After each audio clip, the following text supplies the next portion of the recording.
Selanjutnya kita masuk pada cara mengalokasikan sampel ke setiap stratum. Yang pertama itu alokasi optimum, di mana alokasi optimum ini apabila biaya memperoleh informasi per elemen sama untuk setiap stratum CI sama dengan 1, untuk semua I, maka diperoleh rumus alokasi optimum dari Neyman sebagai berikut.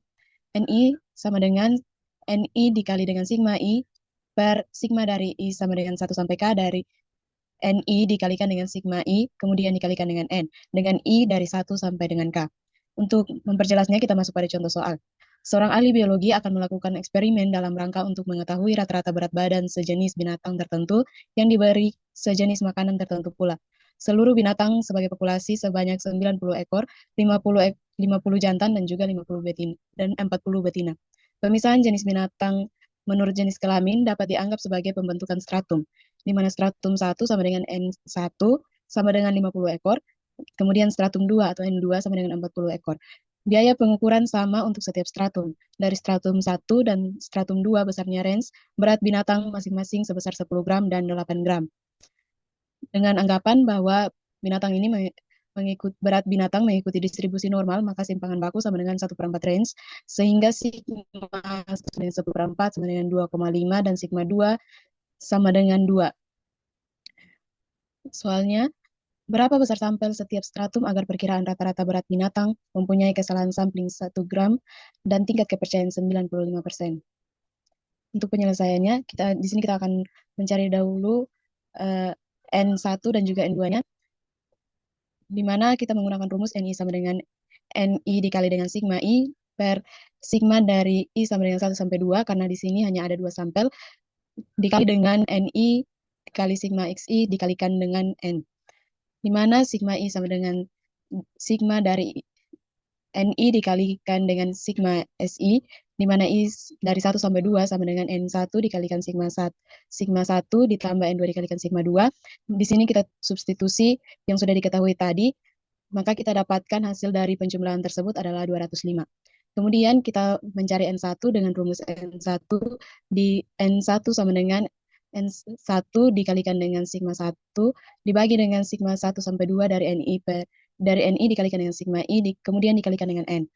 Di sini kita substitusi semuanya, maka kita dapatkan untuk N1-nya atau sampel yang pertama itu 0,61 N, dan begitu juga untuk yang kedua, N2-nya kita dapatkan 0,39 N. Maka kita peroleh proporsinya itu W1 sama dengan 0,61 dan W2 sama dengan 0,39. Kemudian kita cari sigma dari I sama dengan 1 sampai N dari N1 N I kuadrat dikalikan dengan sigma I kuadrat dibagi dengan WI sama dengan penjumlahan dari N1 dikali N1 kuadrat dikalikan dengan sigma 1 kuadrat dibagi W1 ditambah N2 kuadrat dikalikan dengan sigma 2 kuadrat per W2, kita substitusi, maka kita dapatkan hasil dari penjumlahannya itu yaitu 42.005,25,1. Kemudian kita cari sigma I sama dengan 1 sampai 2 dari NI dikalikan dengan sigma I kuadrat, yaitu N1 dikalikan dengan sigma 1 kuadrat tambah N2 dikalikan sigma 2 kuadrat. Kita masukkan semua nilai yang sudah diketahui, maka kita akan memperoleh hasil dari penjumlahannya itu yaitu 472,50. Kemudian kita cari D-nya dengan rumus B kuadrat per 4. Nah, B yang sudah kita ketahui tadi bahwa kesalahan sampelnya itu 1. Jadi kita masukkan B sama dengan 1 itu ke dalam rumus D, maka 1 kuadrat per 4 sama dengan 1/4. Kemudian 1 dibagi 4 sama dengan 0,25. Kemudian kita cari lagi N dengan rumus sigma dari I sama dengan 1 sampai 2 dari NI kuadrat dikalikan dengan sigma I kuadrat dibagi WI, kemudian dibagi dengan N kuadrat dikali D, ditambah NI dikali sigma kuadrat. Kemudian kita substitusikan semuanya, kita peroleh untuknya itu, untuk jumlah dari sampelnya itu sama dengan 17. Kemudian kita cari sampel yang pertama dan juga sampel yang kedua. Nah, untuk sampel dengan rumus NI sama dengan N dikalikan dengan WI, di mana N1 kita substitusi masuk nilai dari W dan juga nilai dari N, di mana nilai dari W1 adalah 0,61 dan nilai dari N-nya itu 17. kita substitusi masuk untuk mencari N1 dan N2. Kita peroleh N1-nya sama dengan 10 dan N2 sama dengan 7. Nah, agar perkiraan rata-rata berat badan binatang diperoleh dengan kesalahan sampling sebesar 1 gram dan tingkat kepercayaan sebesar 95%, maka pada stratum jantan atau stratum yang pertama harus diambil sebesar 17 ekor dan stratum yang kedua diambil sebanyak 7 ekor. Wih, sabaran. Ini nanti potong tanya. Talbar ribut kok. Suan deh sih, suan ada suan? Mana kami loh, suara. Oh, supaya lanjut. So. Oh, mana? Selanjutnya, kita akan masuk pada alokasi proporsional. Nah, apabila biaya sama dengan besarnya untuk setiap stratum, maka CI bisa diberi nilai 1. Begitu juga halnya jika simpangan bakunya sama untuk setiap stratum, maka sigma I diberi nilai 1. Maka diperoleh rumus alokasi proporsional untuk NI, yaitu banyak elemen sampel acak dari stratum I. Di mana rumus dari alokasi proporsionalnya itu NI sama dengan NI dibagi dengan N atau jumlah populasi, kemudian dikalikan dengan N, di mana I mulai dari 1 sampai dengan K. Untuk memperjelasnya, kita masuk pada contoh soal. Berdasarkan dengan contoh yang sebelumnya, kita ketahui bahwa CI sama dengan 1. Kemudian sigma I sama dengan 10 untuk semua I. N1 sama dengan 155, N2 sama dengan 63, N3 sama dengan 93, dengan jumlah dari populasi itu adalah jumlah dari N1 ditambah N2 ditambah N3, yaitu jumlah populasi sebesar 310. Kemudian kita akan mencari N1, N2, dan juga N3-nya dengan rumus NI sama dengan NI dibagi N, kemudian dikalikan dengan jumlah sampel. Nah, untuk N1 kita peroleh 0,5 N, N2 kita peroleh 0,2 N, dan N3 kita peroleh 0,30 N.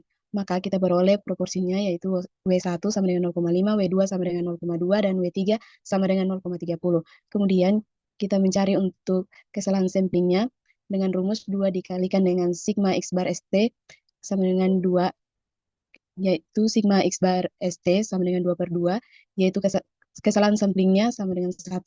Kemudian kita cari nilai D dengan rumus B kuadrat per 4. Kita masukkan yang sudah diketahui, maka kita peroleh D-nya sama dengan 1. Kemudian N kuadrat dikalikan dengan D, kita peroleh 96.100.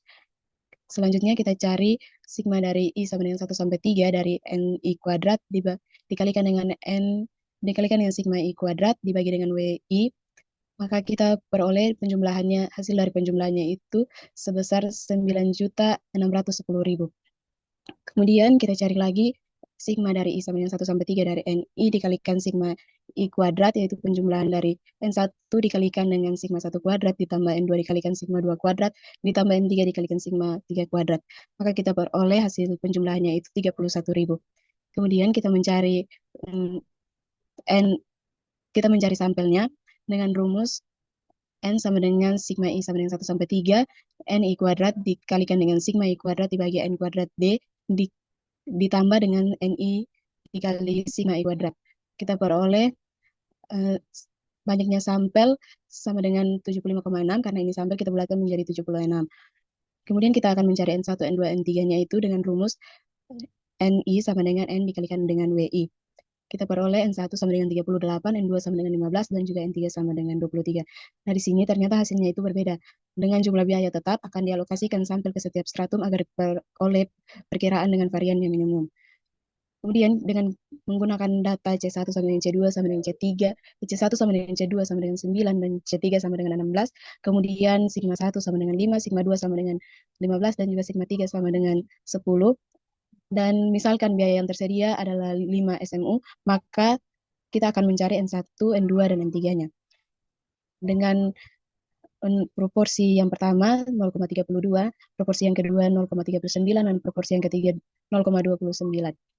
Kita akan mencari penjumlahan dari CI dikali dengan NI. Maka kita peroleh hasilnya adalah 500. Kemudian kita akan mencari jumlah dari masing-masing sampel, yaitu dengan rumus NI sama dengan N dikalikan dengan WI. Maka kita akan peroleh yang pertama itu jumlah dari sampelnya 45.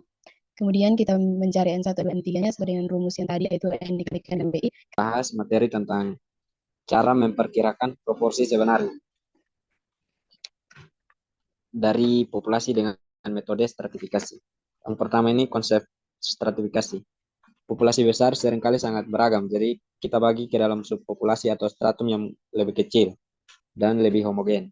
Ini disebut stratified sampling. Misalnya jika kita meneliti petani, kita bisa bagi berdasarkan luas lahan. Untuk konsumen, bisa berdasarkan kelas ekonomi atau lokasi. Yang berikut, dalam metode ini kita gunakan beberapa notasi. Untuk NI yang besar, itu adalah jumlah populasi di stratum KI. Terus N kecil adalah jumlah sampel dari stratum KI. Yang berikut PI adalah proporsi sebenarnya. Dan P to PI adalah proporsi hasil sampel dari stratum KI. Yang berikut teman-teman bisa lihat pada tabel.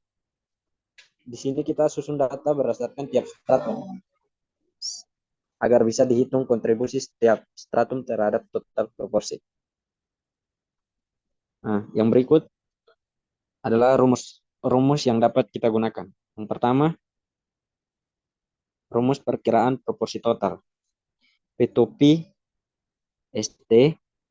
Rumus ini kita gunakan untuk menghitung proporsi total sebagai gabungan proporsi dari masing stratum untuk melihat kontribusi. Yang rumus kedua untuk mencari variansi proporsi stratum. Di sini kita kan perlu tahu seberapa bervariasi proporsi dari sampel. Di sini rumusnya timbangkan komplement proporsi, yaitu QI sama dengan 1 dikurangi P to PI. Rumus yang ketiga, ini untuk variansi proporsi total. Rumus ini kita gunakan untuk membantu kita membentuk interval kepercayaan. Terus rumus yang keempat, batas kesalahan sampling. Rumus ini kita gunakan nilai Z sesuai tingkat kepercayaan, misalnya 1,96 untuk 95%. Ini untuk menentukan seberapa besar kesalahan dari estimasi. Terus rumus yang kelima, ini perkiraan interval atau interval kepercayaan. Rumus ini kita gunakan untuk batas kesalahan untuk membentuk interval. Nah, rumus yang terakhir ini untuk menentukan batas bawah dan rumus yang satunya untuk menentukan batas atas. Yang berikut kita masuk kepada contoh soal. Seorang peneliti pasar ingin mengetahui proporsi para ibu rumah tangga yang menyenangi sejenis barang konsumsi X. Untuk ibu rumah tangga dikelompokkan menjadi 3 stratum, yaitu stratum yang pertama, mereka yang tinggal di daerah yang banyak pabrik. Terus stratum yang kedua, mereka yang tinggal di daerah yang pertokoan. Dan stratum ketiga, mereka yang tinggal di pinggiran kota. Data dari hasil penelitian ini, pada stratum yang pertama ada 155 populasi. Terus stratum kedua ada 62 dan stratum ketiga ada 93. Terus yang berikut diambil sampel dari setiap stratum ini. Yang sampel yang pertama dari stratum yang pertama ada 20, yang kedua ada 8 dan yang ketiga ada 12.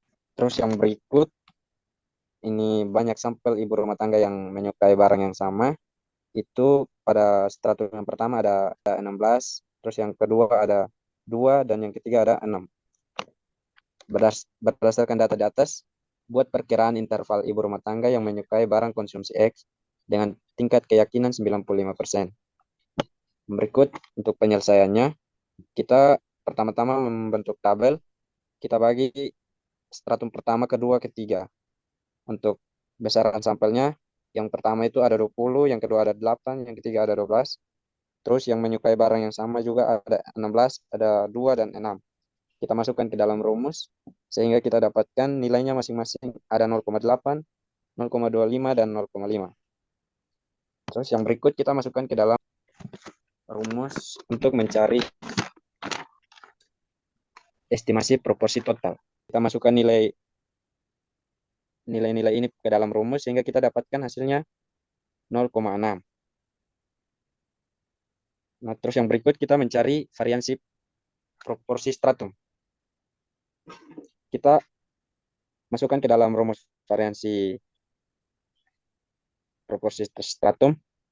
Jadi kita masukkan ke dalam nilai-nilai dari stratum yang pertama, kita masukkan ke dalam rumus, sehingga kita dapatkan nilainya 0,007. Terus yang kedua, kita masukkan ke dalam stratum yang kedua, kita masukkan juga ke dalam rumus, kita dapatkan nilainya 0,023. Terus yang stratum ketiga, kita juga masukkan ke dalam rumus, sehingga kita dapatkan nilainya sama dengan 0,020. Baik, kita akan masuk pada penyelesaian lanjutan, yaitu S topi kuadrat, P topi ST, di mana di sini telah dicari sebelumnya, sehingga diperoleh nilai dari S topi kuadrat P topi ST sama dengan 0,0045. Teman-teman dapat melihat penyelesaiannya pada slide. Di sini kita dapat melihat bahwa perkiraan interval proporsi ibu rumah tangga yang menyukai barang konsumsi X dengan tingkat keyakinan 95% adalah sebagai berikut. Di sini teman-teman dapat melihat bahwa nilai B yang diperoleh yaitu sebesar 0,1342 dengan nilai batas bawahnya itu sebesar 0,4658 dan nilai batas atasnya yaitu sebesar 0,7342. Jadi kita dapat melihat dengan tingkat keyakinan 95%, proporsi ibu rumah tangga yang menyukai barang konsumsi X antara 46,58% sampai dengan 73,42%. Dengan besarnya kesalahan sampling yaitu 0,1342 atau sebesar 13,42%. Berikutnya kita akan masuk pada materi menentukan besarnya sampel untuk memperkirakan proporsi. Di sini kita dapat melihat bahwa untuk menentukan besarnya sampel, terdapat 3 faktor yang harus diperhatikan, yaitu yang pertama tingkat variasi populasi yang dinyatakan dalam varian, yang kedua tingkat keyakinan untuk menentukan Z alpha per 2, kemudian yang ketiga besarnya kesalahan sampling yang akan ditolerir atau nilai B. Di mana rumus N itu sama dengan kita dapat melihat pada slide, dengan WI-nya itu merupakan proporsi sampel dari stratum ke I, dengan D-nya itu sama dengan B kuadrat per 4. Rumus untuk alokasikan N ke setiap stratum dengan varians PST yang tetap dan jumlah biaya minimum sama dengan sebelumnya. Namun kita hanya mengganti sigma I dengan akar dari PI dikali dengan QI. Kita dapat melihat rumusnya NI seperti pada slide, di mana kita dapat melihat N besar I sama dengan itu merupakan banyaknya elemen stratum ke I. Kemudian PI itu merupakan proporsi karakteristik tertentu pada stratum KI, dan CI itu merupakan biaya per observasi stratum KI. Di sini kita akan masuk pada contoh soal. Berdasarkan contoh soal sebelumnya, kita dapat melihat bahwa nilai populasi stratum pertama sebesar 155, stratum kedua sebesar 62, dan stratum ketiga sebesar 93, dan seterusnya kita dapat melihat pada slide. Berikut kita akan masuk pada penyelesaiannya. Di sini P topi I dipergunakan sebagai pengganti PI yang tidak diketahui. Dengan rumusnya seperti pada slide, kita dapat mensubstitusikan nilai-nilai yang telah diketahui, sehingga diperoleh nilai akhirnya yaitu sebesar 41,23. Kemudian dengan menggunakan rumus sampel, kita dapat mencari nilai sampel N1, N2, dan N3, yaitu besarnya sampel untuk stratum pertama, stratum kedua, dan stratum ketiga. Berdasarkan rumus, pada N1 diperoleh 0,50 N, pada N2 diperoleh 0,21 N, dan pada N3 diperoleh 0,28 N. Jadi diperoleh nilai W1 sebesar 0,50, W2 sebesar 0,21, dan W3 sebesar 0,28. Kita dapat mensubstitusikan nilai-nilai yang telah diperoleh ke dalam rumus, sehingga kita dapat memperoleh nilai dari sigma I sama dengan 1 sampai 3 dan seterusnya, yaitu sebesar 8. Kemudian untuk stratum kedua diperoleh nilai sebesar 59,675 dengan besarnya kesalahan sampling sebesar 0,10. Diperoleh nilai D-nya itu sebesar 0,0025. Dengan N kuadrat dikali D diperoleh hasilnya 240,25. Dari penyelesaian yang telah diperoleh, kita dapat memasukkan ke dalam rumus N, sehingga diperoleh total sampelnya yaitu sebesar 63. Di sini kita dapat melihat total sampel untuk N1 atau stratum pertama yaitu sebesar 31, total sampel untuk stratum kedua yaitu sebesar 14, dan untuk sampel stratum ketiga yaitu sebesar 18. Oke, baik. Di sini saya akan melanjutkan. kesalahan dalam stratifikasi dan konsekuensinya. Nah, yang pertama itu sampling acak berlapis ini biasanya menghasilkan perkiraan yang lebih akurat dibandingkan sampling acak sederhana. Nah, kecuali populasi yang pertama itu populasinya cukup beragam atau heterogen, yang kedua itu stratum disusun dengan baik dan homogen. Kemudian di sini homogen itu artinya varians di dalam satu stratum kecil, sedangkan varians antar stratumnya itu besar. Nah, setelah stratanya itu terbentuk, maka sampel diambil secara acak dari tiap stratum, karena stratum itu sudah homogen, sampel yang diambilnya ini dapat mewakili stratum tersebut dengan baik. Kemudian ada perkiraan total itu dihitung dari gabungan hasil tiap stratum dan bisa mewakili seluruh populasi. Nah, jika stratifikasi ini tidak tepat, maka kesalahan perkiraannya itu bisa lebih besar dibandingkan sampling acak sederhana. Di sini ada contoh soal, yaitu ini. Nah, di sini ada contoh soal di mana seorang pedagang besar ingin mengetahui rata-rata penjualan per bulan toko swalayan di Jakarta. Karena ada 120 toko yang tersebar, dia memilih untuk mengambil sampel acaknya itu sebanyak 20 toko. Nah, toko-toko tersebut dibagi menjadi 4 strata berdasarkan lokasinya. Di sini eh, jumlah toko di masing-masing stratanya itu stratum pertamanya 24 toko, stratum keduanya 36 toko, stratum ketiganya 30 toko, stratum keempatnya juga 30 toko. Nah, karena varian setiap stratumnya ini tidak diketahui dan biaya observasinya dianggap sama, maka dilakukan alokasi proporsional. Nah, dengan rumus yang tertera pada slide ini, kemudian kita dapat N1-nya itu 4, N2-nya 6, N3-nya 5, dan N4-nya itu 5. Nah, ini adalah hasil survei penjualan bulanan dalam jutaan rupiah dari masing-masing toko yang diambil secara acak berdasarkan stratanya. Nah, ini masih soalnya itu pada stratum pertamanya itu totalnya 396, stratum kedua 600, dan seterusnya. Pada tabel yang sudah ini, kemudian kita akan menghitung rata-rata penjualannya per tiap stratum. Nah, dengan rumus pada stratum yang pertama itu X-barnya itu 99, pada stratum kedua rata-ratanya itu 100, stratum ketiga itu 98, stratum keempatnya itu juga 98. Setelah mencari rata-rata, kita juga memperhatikan varians, yaitu ukuran sebaran penjualan di tiap stratum.